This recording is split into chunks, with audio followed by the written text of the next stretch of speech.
In Revenge of the Sith, Obi-Wan and Yoda discovered that it was Anakin Skywalker and Chancellor Palpatine who are responsible for the destruction of the Jedi Order and rise of the Empire. During these moments, Yoda tells Obi-Wan that he will confront Palpatine as he feels Obi-Wan isn't powerful enough to kill the Emperor, which means Obi-Wan goes to Mustafar and fights Anakin. But what if these roles were switched? What if Yoda went to Mustafar instead of Obi-Wan? Now the first thing that I believe wouldn't happen is that Yoda would not send Obi-Wan to duel Palpatine, as he knows that he isn't powerful enough. It is practically sentencing Obi-Wan to death. So instead, Yoda commands Kenobi to go find more allies for their fight against the Emperor, as he knows they will be confronting him in the future. As Obi-Wan left, Yoda would use his knowledge as a 900-year-old Jedi Grand Master to track down Anakin. With his resources, it wouldn't be long until he discovered that Anakin was on Mustafar. As his ship lands on the fiery lava planet, he sees Anakin motioning towards him in the distance. Stepping from Yoda's ship, he could sense the darkness within Skywalker. He wasn't an emotional being. He didn't act on how he felt, but instead relied on doing what was right for the galaxy. This led him to igniting his lightsaber immediately and stating that Skywalker will face justice for the atrocities that he committed. Anakin knew the power of Yoda, and for the first time since he turned to the dark side, he paused for a moment, a little slither of fear crawling across his skin.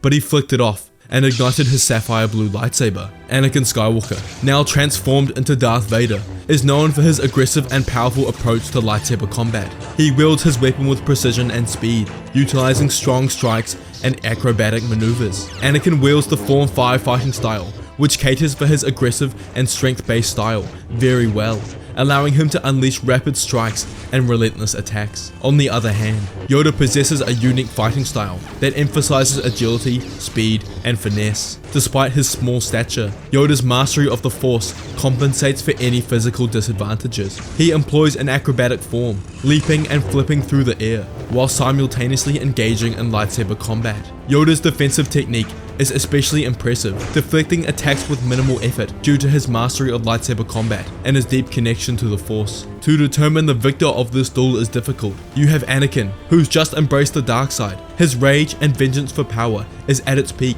as he strives to accomplish the ability to save Padme's life. But Yoda is 900 years old and has been a Jedi Master for over 800 years. He has faced every type of opponent and won.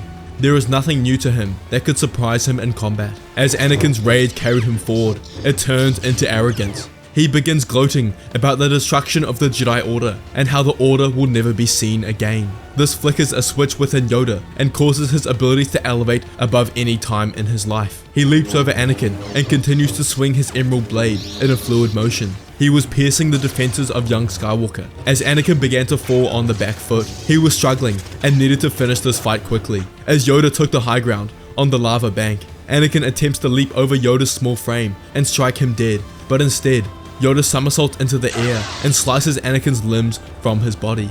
It was over. Anakin had lost to Yoda. Yoda still adhered to the dense Jedi code and knew that he would not kill the boy, but instead arrest him and have him tried when this was all over. As Obi-Wan transverses the galaxy in search of comrades, he follows the beacon to a Republic cruiser he and Anakin used to fly on often. The signal brings him to the desolate moon, far in the outer rim, when he can see two old friends standing at the base of the destroyed ship. Exiting his starfighter, Kenobi greets Ahsoka Tano and Captain Rex as old friends, glad to see them alive. The two Jedi share a moment, their shared purpose, reigniting the spark of hope amidst the darkness that has enveloped the galaxy. They had both lost their Jedi Order, but knew if they fought hard, they could still save the galaxy. Kenobi asked Tano to join him on their fight back on Coruscant, to which she accepted. But Rex informed the two that he could not return, as he had to find more of his fallen brothers in the galaxy and save them from the treacherous chips in their heads. Yoda, Ahsoka, and Obi-Wan sneak back onto Coruscant with the aid of Bail Organa, who safely delivers them to a medical bay deep within the city, where he knows Padme Amidala has just entered labor. This was a trying time in the Republic, but when the news of who the father was to these children spread amongst the group, the Jedi knew it was imperative that the secret be kept safe. Padme successfully gives birth to the twins, Luke and Leia. Unlike the original timeline, instead of succumbing to a broken heart and perishing, she meets the eyes of her old friend, Ahsoka, who points her in the direction of a nearby room where Anakin lays, getting his limbs replaced by mechanical machinery. In this story, Yoda had pulled him from the lava bank before the flames engulfed his skin. Yoda knew they had to confront Palpatine now before he gained more strength and allies. It was very dangerous leaving this confrontation any longer, and the Empire had spies searching every corner of Coruscant for the treacherous surviving Jedi. And so, Yoda, Obi-Wan and Ahsoka leave for Palpatine's office. As the trio arrives, they locate the Emperor, sitting malevolently behind his desk. Sidious was disgusted by the sheer sight of them, parasites that are still leeching onto life. He had run out of patience. It was only through his generosity that he allowed his apprentice, Lord Vader, to grant the rest of the Jedi warriors death. This lot would not be so lucky. Before the Jedi could react, Palpatine's hands shoot up and an intense surge of force lightning bursts forth from his fingertips, arcing towards them with a deadly intent. The lightning crackles and dances through the air, aimed at the Jedi, who find themselves frozen in place, unable to evade the attack. The lightning strikes them with searing pain, coursing through their bodies, causing muscles to spasm and burn.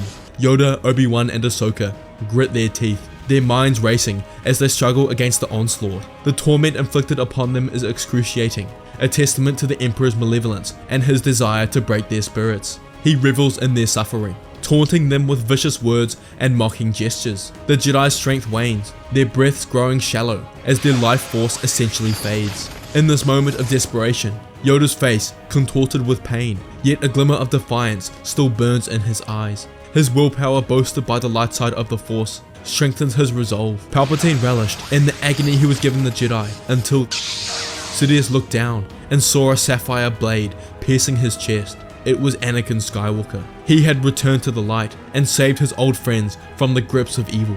Palpatine fell to the floor, dead, and the galaxy breathed a sigh of relief. As the Jedi asked Anakin what changed, he explained that the second he saw Padme and his children alive, he knew he had chosen the wrong path, that Palpatine had lied to him all along and only sought to steal his power. He frantically apologized for the damages that he caused and would do anything to make up for his mistakes. Yoda, Obi-Wan and Ahsoka were swiftly taken back to Bacta tanks where their wounds would be healed. Unfortunately for Anakin, he wouldn't get off that easily. He had slaughtered thousands of Jedi. He was placed on trial in front of the Senate, where evidence from both sides of the argument were presented. In the end, he was given a reduced sentence to only 5 years in maximum prison, after the explanation and evidence of Palpatine's manipulation of the boy from a young age, and the fact that in the end, Anakin realized what was right and killed the evil Emperor. Testimonies from Ahsoka and Obi-Wan supporting their old friend also went into his favor to get his sentence reduced. At first, Padme couldn't forgive Anakin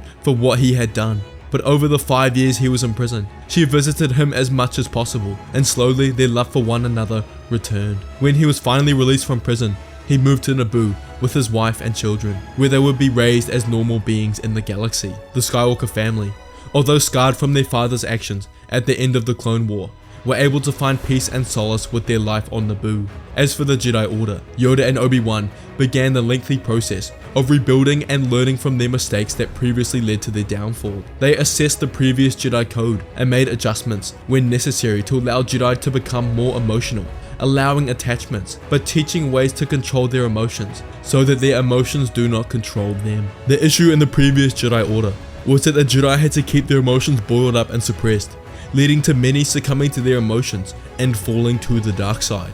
In this new Jedi Order, they became better equipped to protect the Republic and instill peace for the galaxy. And so, the prophecy of Anakin Skywalker was fulfilled. Despite being tempted by the dark side of the Force, he was able to pull himself back to powerful light, where he ended the reign of Emperor Palpatine and brought peace to the galaxy. If you enjoyed today's video, you must watch What If Anakin Never Met Padme, or What If Palpatine Waited Until Luke and Leia Were Born. Please check out our Discord page if you would like to be part of our active community and discuss all things Star Wars. I hope you enjoyed it, and may the Force be with you.